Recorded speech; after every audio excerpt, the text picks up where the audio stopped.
Friends, Dasara నవరాత్రుల్లో భాగంగా ఈరోజు మూడో రోజు శ్రీ కాశీ విశ్వేశ్వరుని ప్రియపత్ని శ్రీ అన్నపూర్ణాదేవిగా అమ్మవారు ఇలా మనకి దర్శనం ఇవ్వబోతున్నారు.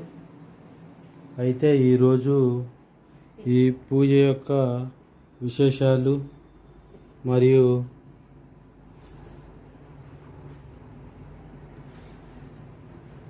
అమ్మవారి పూజ ఈరోజు చేయటం వల్ల కలిగే ప్రయోజనాలు, అమ్మవారికి ఇష్టమైన ప్రసాదాలు, అలంకరణలు, వాటి గురించి మనం మాట్లాడుకుందాము.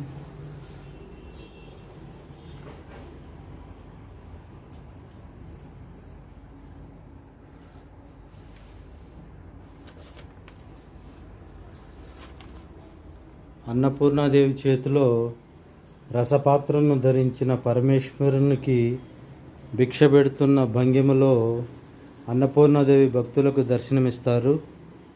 సకల చరాచర సృష్టికి ప్రాణాధారమైన అన్నం ఈ తల్లి దయ వల్లనే లభిస్తుంది. అందుకే అన్నం పరబ్రహ్మ స్వరూపం అన్నారు. ఈరోజు ఆదిపరాశక్తిని అర్చిస్తే బుద్ధి వికాసం, బుద్ధి కుశలత, సమయస్ఫూర్తి, వాక్సిద్ధి, శుద్ధి కలుగుతాయి.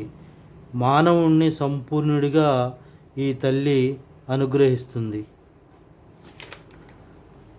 ముఖ్యంగా ఈరోజు అమ్మవారి కారుణ్యాన్ని మరియు ఆకలి విలువను, ఆహార ప్రాధాన్యతను ఈరోజు విశిష్టతగా చెప్పుకోవచ్చు. అమ్మవారు ధరించిన అక్షయ పాత్ర సకల శుభాలను అందిస్తుంది. బిడ్డలి ఆకలిని తీర్చడానికి ఆదిపరాశక్తికే స్వయంగా అన్నపూర్ణాదేవిగా రావడం ఈ అవతార విశేషం.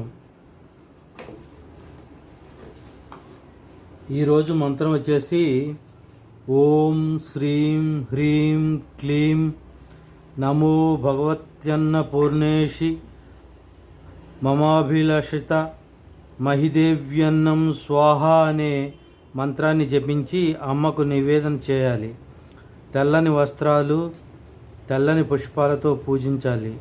అన్నపూర్ణ స్తోత్రాలు చదవాలి. భోజనశాలలో ఈ తల్లి ఫోటో ఉంచి హారతులు ఇవ్వాలి. అంతేకాదు, ఇంటిల్లిపాది ఆకలిని తీరుస్తూ ఇంటికి వచ్చే అతిథులకు వండి పెట్టించి ఓర్పుతో నేర్పుతో జీవితాన్ని నెట్టుకొస్తున్న స్త్రీమూర్తులందరూ అన్నపూర్ణాదేవి ప్రతిరూపాలేనని, ఆ పరమేశ్వరుని అంశగలిగిన వారేనని బోధిస్తుంది అన్నమాట. అందుకే ఈరోజు ఎంతో విశిష్టమైనది. అన్నపూర్ణాదేవిగా అమ్మవారు నేడు ఇంద్రకీలాద్రిపై కొలువై ఉన్నారు. కాబట్టి ఈరోజు అమ్మవారిని మనం మనస్ఫూర్తిగా ప్రార్థిస్తే మనకి ఎలాంటి ఇబ్బందులు లేకుండా మన కుటుంబం అంతా సంతోషంగా ఉంటుంది. కావున మనకు తోసినంతలో మనం పూజ చేసుకొని అమ్మవారి కృపకి పాత్రలం కావాలి. ఉంటాను. జై హింద్.